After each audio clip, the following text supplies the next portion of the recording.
High, আমি হামিদা আবারও চলে এসেছি একটা নতুন ভিডিও নিয়ে। আজ সারাদিন কী কী করলাম সেগুলোই আপনাদের শেয়ার করবো। চলেন দেখাই আপনারা আজকে কী কী করছি।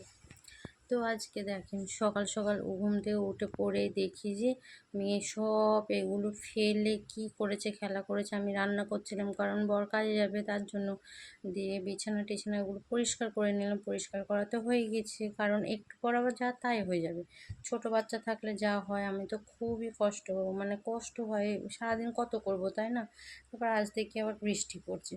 বৃষ্টি পড়তে পড়তে ভাবছি কি রান্না করব, এখানে তো কোনো সবজি আসে না, বা মাছ মাংস ফোন করেছিলাম, মাছ তো পেলামই না। মাংস ফোন করেছিলাম, বললো যে ছোটো মুরগি, তার জন্য আর নিয়ে আসিনি, কারণ ফোন করলেই দিয়ে যায়। তার জন্য রান্না করছি, ভাত আলু ভাতে দিয়ে দিয়েছি, আর আলু ভাজছি, আর মুসুর ডাল রান্না করব।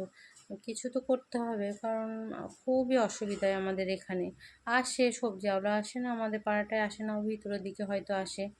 আর একটা আসতো, সে আবার টোটো কিনেছে বলে আর আসে না। কি করি এখন। দিকে রান্না বান্না কমপ্লিট হয়ে গিয়েছে। বিকালবেলা একটু মেয়ে খেলতে যায়, বাচ্চারা আসে অনেক ওখানে, তো মেয়েকে নিয়ে একটু চলে গিয়েছিলাম ওখানে। যাচ্ছি যে ওরা বাচ্চারা খেলবে, আমরা দেখব, এইটুকু ভিডিও করেছি। এই যে আমার মেয়ে এখন খেলতে যাচ্ছে, এই যে এগুলো খেলছে। সবাই ভালো থাকবেন, সুস্থ থাকবেন।